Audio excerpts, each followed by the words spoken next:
በጥፊ መታሽ? እሺ በደንብ አድምጪ። እኔ አባትሽን ብዬ ነው እንጂ የተውኩሽ እንኳን አንቺ ከማንም ዱርዬ ጋር ነው ስቀጣቀጥ ያደግኩት። ትሰሚኛለሽ? ከዚህ በኋላ ከሰላም ጋር አንድ ላይ ባያችሁ እገልሻለሁ። እሺ ፌሚ ልትገደል ነው። ማን ነው የሚገላት? ምን አጥፍታ ነው? አባዬ ነው እኮ። ምን አጥፍታ ነው? መብራት ማለት ጠፋችሁ? ምን ማለት ጠፋችሁ? ማለት እሺ ምን ሰርታ ነው? ምን አጥፍታ ነው? ስንት ጊዜ ነው ያንቺን ጥፋት የደበኩልሽ? እሷም እኮ አናደኝ ነው አባዬ። ቆይ ምን አድርጋ ነው የምታናድድሽ? ቆይ ብታናድድሽስ ለኔ ንገረኝ አላልኩሽም? እንዴት መንገድ ላይ በጥፊ ትማቻለሽ? አባዬ እሷም እኮ ተይ ነበር። አባዬ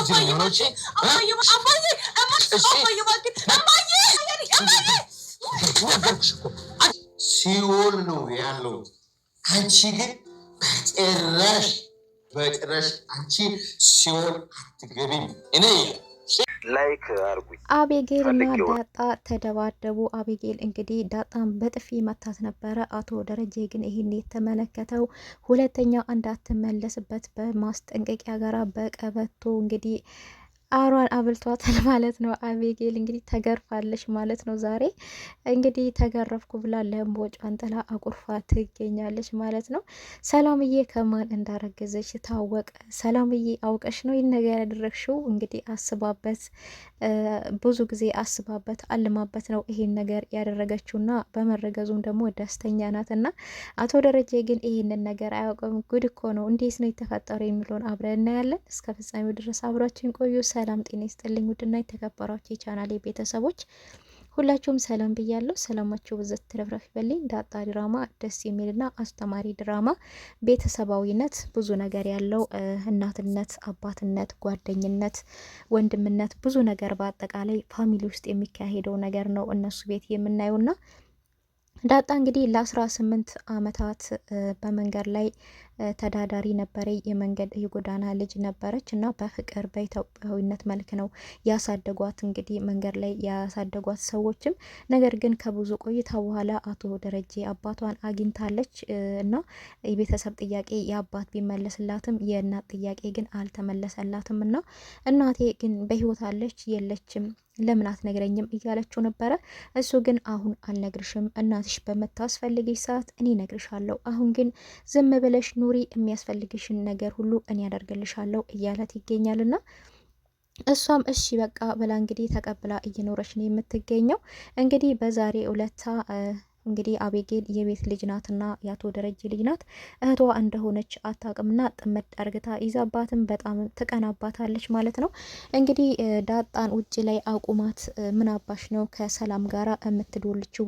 ማን ነው እሷን አማካሪ ያደረገሽ? ሰምቻለሁ፣ ያወራሻትን ሁሉ የምታወሩትን ሁሉ እየሰማው ነበረ። ለሷ የልጅ አባት ነኝ የሚል ሰው ፈልገሽ አንቺ ልታመጭላት፣ እሷ ደግሞ ከናታን ጋራ ልታስማማሽ እንደዛ ነው ቃል የተግባባችሁት፣ እንደዛ ነው የተነጋገራችሁት እያለቻት ነበር። እሷ ባክሽ ናታንሽን ከፈለገሽ እራስሽ ላይ ተሸክመሽው ዙሪ፣ ከኔ ለቀቅ አድርጊኝ፣ እኔ ህይወቴ እንደ ገለባ የቀለለ ነው፣ ነገር ግን አሁን አንቺ ህይወቴ ውስብስብ እያደረግሽብኝ ነው እያለቻት ነበርና ስለዚህ ዞር በይ ካጠገቤ ብላ ዳጣ እንግዲህ ትታ ስትሄድ በቆመችበት እሷም አልጨረስኩም የት ነው የምትሄጁ ብላ አቤጌል እንግዲህ ጎትታ መልሳታለችና ዳጣም እንግዲህ ልትመታት አስባ ነበረ። ነገር ግን እኔ አባትሽን አይቼ ነው እንጂ አቶ ደረጀን ብዬ ነው እንጂ እኔ አንቺን አፈር ድቤ ማብላት አቅጦኝ አይደለም ነበር ያለቻትና አይደለም ከአንቺ ጋርና እኔ ከብዙ ጎረምሳ ጋር እምደባደብ ሰው ነኝ ነበር ያለቻትና እውነት ነው ዳጣ እንግዲህ ኃይለኛ ናት ማለት ነው። ማንኛውንም ሰው ማገላበጥ የምትችል ነው።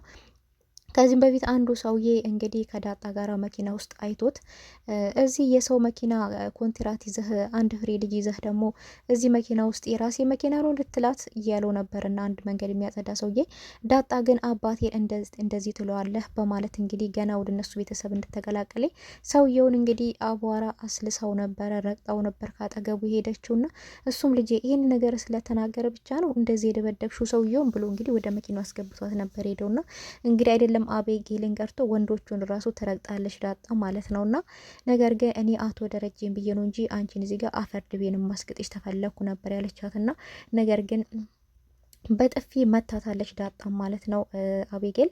ይሄ ነገር ሲፈጠር እንግዲህ ዳጣ የሆነ ነገር ብትፈጥር እሷ ነች ነገረኛ ትባል ነበረ።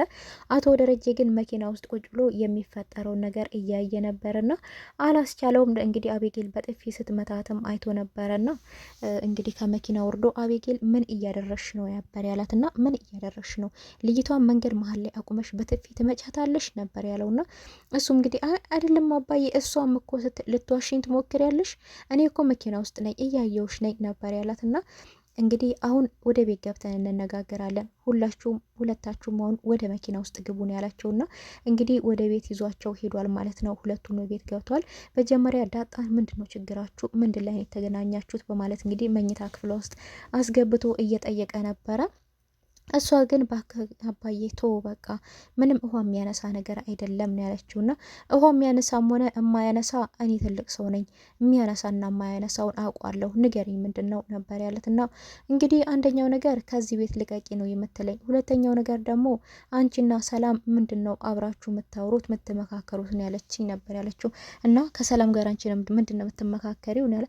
ምንም አልተመካከርም ዝም ብለን እኮ ነው የምናወራው ከሰላም ጋር ማንኛውም ሰው ጋር እንደማወራው ከሰላም ጋር አወራለሁ። ያንን ነገር ለምን ከሰላም ጋር ትቀራረቢያለሽ? ለምን ከናታን ጋር ትቀራረቢያለሽ?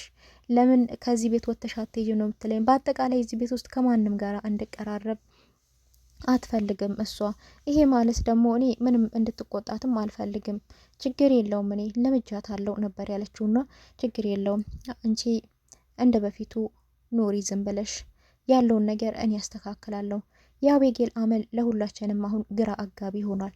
ነገር ግን እኔ ያስተካክላታለሁ ነበር ያለውና እሷ ግን እሺ በቃ አባዬ ነበር ያለችውና እንግዲህ አቤጌልን ነይ ቢያት ወደ ክላሴ ትምጣ ነበር ያለው። አቤጌል ግን በጣም ስለፈራኝ ለእናቷ ለወይዘሮ ማርታ ነበር የደወለችውና እማዬ አትመጭም ወይ ነበር ያለቻትና አባዬ እየተቆጣ ነው በጣም እቤቱ በአንድ እግር ቆሟል ነበር ያለቻት። ምን አጥፍታችሁ ነው ብትላት እንግዲህ ምንም አላጠፋንም ግን ቶሎ ነይ ነበር ያለቻትና እሷም እንግዲህ እሺ መጣው ፈርተሽ ነው ነበር ያለቻት። አዎ ፈርቼ ነው ቶሎ ነይ ነበር ያለቻትና ዳጣም እንግዲህ ምክሯን ተመክራ ወጣ እየጠራሽ ነው ነበር ያለቻትና ከውሃ ጋር ቁጭ ብሎ ነበር ግን ስም አልጠራችም እየተጠራሽ ነው ብቻ ነው ያለችውና ውሃ እንግዲህ እንዴ እኔ ምን አጠፋው እኔ እኮ ያመኛል መድኃኒት እኮ እየወሰድኩ ነው ደግሞ እኔ ምን አጠፋው ነበር ያለችው። አንቺን አይደለም አቤጌልን ነው ነበር ያለችውና እሷ ግን በጣም ፈርታለይ። ውሃም ግን አባዬ ከዚህ እንዳትነሺ ብሏል አልነሳም የትም ነበር ያለችውና እንዳትነሺ የተባለችው ግን ውሃ ሳትሆን አቤጌል ነበረ እዚሁ ተቀመጭ የተባለችውና ግን ወይዘሮ ማርታ መጣ ምን ሆናችሁ ነው ልጆቼ ብላ እንግዲህ ውሃንም ዳጣንም እንግዲህ ዳበስ ስታረጋቸው ነበረ። በጣም ያዘንኩት ነገር ግን ውሃ ደግሞ ዳጣ ደግሞ በጣም ከፍቷት ነበረ። ግን እሷ ነች በጥፊ የተመታችው እሷ ነች የተጎዳችው። እሷ ማንም ቴኬር ያደረጋት የለም። እናትየውም ስመጣ እንግዲህ ልጆቼ ብላን ያለችው ለካ ማንም እንደ ወላጅ እናት የለም። ምንም ደግም ብትሆን ምንም መልካም ብትሆን ማንም እንደ ወላጅ እናት የለም። እና ግን መጨረሻ ላይ ዳጣ ያንቺም ደህና ነሽ ስትላት እንግዲህ አዎ ትዬ ደህና ነኝ ነበር ያለቻት። ግን መጀመሪያ ገና እንደገባች ሁለቱን ነው ነበርና ልጆቼ ምናምን ብላ በቃ እየደባበሰች የቆየችውና ነገር ግን አባዬ ወደ ክላሱ እያስጠራኝ ነው ነበር ያለቻት። ምን አጥፍተሽ ነው? ቆይ እስኪ ሄጄ ልለምነው ብላ እንግዲህ አቶ ደረጀ ገስቴድ አቶ ደረጀ እንግዲህ ቀበቶውን አዘጋጅቶ ክላሱ ቁጭ ብሏልና ነገር ግን እንዴ ምንድን ነው ስትለው ጥሪልኝ ያችን አቤጌል የምትባል ልጅ እሷን ልክ ማስገባት አለብኝ ዛሬ ነው። ኧረ እባክህ ይቅርታ አድርግላት በጣም ደንግጠዋል እኮ ደንዝዋል እኮ ልጆቹ አንቺ አያገባሽም ብቻ ዝም ብለሽ ጥሪልኝ ነበር ያላት እና እሷም እባክህ እኔ በመምከር አስተካክላታለሁ ነበር ያለችው። እሱን እኔ ካስተካከልኳት በኋላ ተመክሪያታለሽ ግን አሁን ዝም ብለሽ ጥሪልኝ ውጪልኝ ነበር ብሎ የጨውባትና ወይዘሮ ማርታ ላይ እሷን በመደንገጥ እንግዲህ ጥፋቷ ከሆነስ ይበላት ነበር ያለችውና ወጣ እንግዲህ ሂጂ በአባትሽ ክፍል ነበር ያለቻትና እንግዲህ ከዳጣ ነገሮችን ለማጣራት ሞክራ ነበረ። ምንድነው ችግሩ ብትላትም በጥፊ መታችኝ እኔን እሷ በጥፊ ስትመታኝ ግን አባዬ ጋሼ አይቶ ነበረና ለዛ ነው ነበር ያለቻትና ጥፋቷ እስከሆነ ይበላት እምቢ ብላለች እሷ ነበር ያለችውና ነገር ግን በቀበቶ ተለጥልጣለች ማለት ነው እንግዲህ እስኪ በቃት ድረስ ተቀጣለች ማለት ነውና ግን በቂ አይደለም።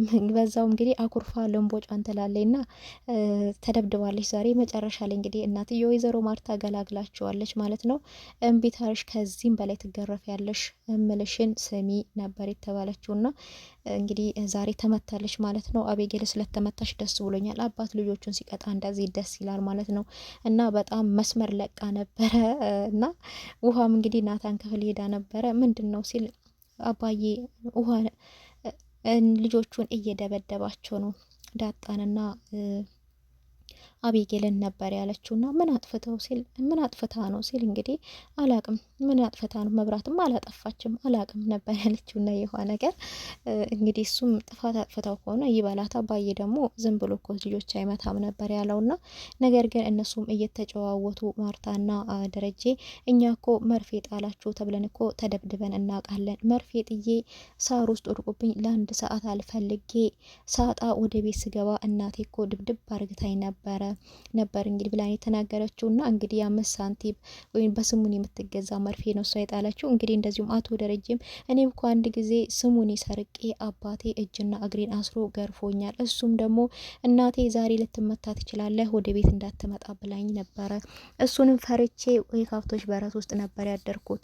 ጠዋት ግን ተንቅልፌ ልነቃ ሳስብ ህልምም ይመስለኛል ቅዠትም ይመስለኛል እጅና እግሬን አስሮኝ እየደበደበኝ ነበረ። መጨረሻ ላይ ራሴን ስስት ነበር ስቶኝ ሄደው የአሁን ልጆች እንኳን ተመተው ቀርቶ ሲቆጧቸውም ያለቅሳሉ። አሁን አንቺ ተመታው ብለሽ ነው እንዲያቆረፍሽው? እኛ እኮ እንደዛ እየተመታን ለማልቀስ እንኳን እድል አይሰጡንም። ዝም በሉ ነበር እኮ የምንባለው። የአሁን ልጆች ደግሞ ምን ትቀጣላችሁ? እያለ እንግዲህ ወይዘሮ ማርታና አቶ ደረጀ ያለፈ ታሪካቸውን እንግዲህ እያወሩ እየሳቁ ነበርና የሚገርም ታሪክ ነው እንግዲህ ታሪካቸውን ሲያወሩ ያለፈውንና እንግዲህ አቶ ደረጀ የሰራው ስህተት አለ እንግዲህ እሱም በሰላም በኩል ነው።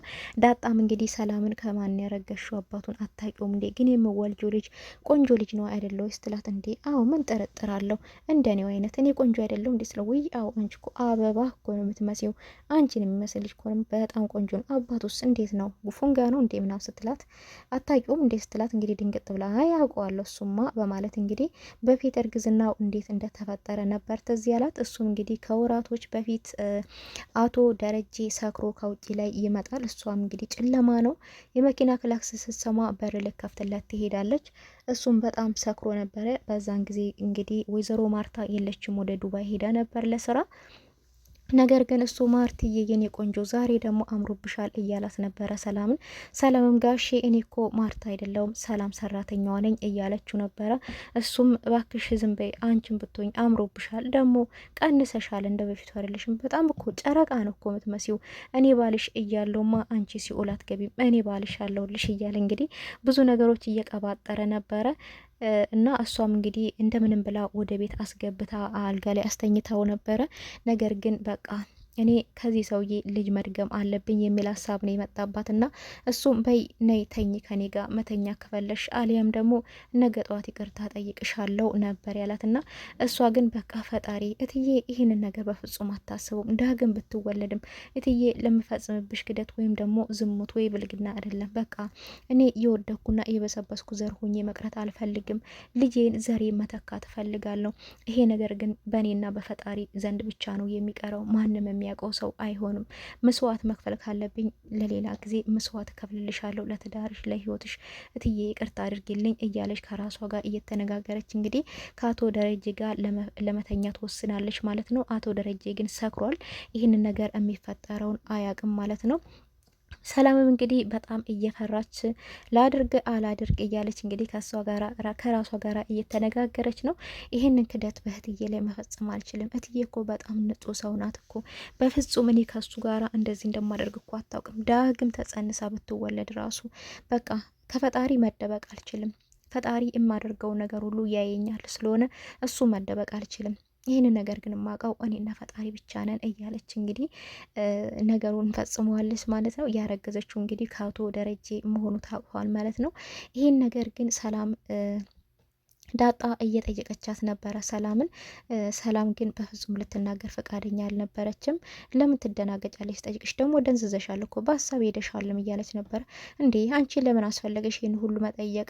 እኔ እኮ የአንቺ ሚስጥር ስጠይቅሽ እኮ ምንም አትነግሪኝም ነበር ያለቻት። እና እኔ ምን ደበኩሽ? ናታን የጣፈልኝን ቴክስት ብቻ ነው የደበኩሽ፣ ሌላ ምን ደበኩሽ ነበር ያለቻት። እና ደብቀሽኛል፣ ምን ነገርሽኝ? የተወለድሽበትን ቦታ፣ የተወለድሽበትን አገር፣ ስለ ቤተሰቦችሽ እኮ ምንም አልነገርሽኝም፣ ብዙ ነገር ደብቀሽኛል ነበር ያለቻት። እና እሷም እንግዲህ አንቺም ለዛ ነው እየደበቅሽኛለሽ፣ ተው ይቅርብሽ፣ ምን ይሰራልሻል? እኔ ብነግርሽም ባልነግርሽም የኔ ታሪክ የሚጠቅም ታሪክ አይደለም፣ በፈተናዎች ውስጥ ያለፈ ነው እያለቻት ትገኛለች። ግን ነገር ግን ዳጣ ይሄንን ጉዳይ ባታውቀውም ነገር ግን አቶ ደረጀ ሰክሮም ቢሆን እንግዲህ ዳጣ የእሷ ልጅ እንደሆነች ለሰላም ነግሯት ሊሆን ይችላል። ሰላም ግን ቤቱን አለመበላሸት፣ የሰውን ትዳር አለመበጥበጥ ነው ዝም ብላ ፎከስ ግን እያደረገችላት እየተንከባከበቻት የምትገኘውና እንግዲህ ሰላም ዳጣ የእሷ ልጅ መሆኗን በደንቡ ነው የምታውቀው ማለት ነው፣ ታውቃለች።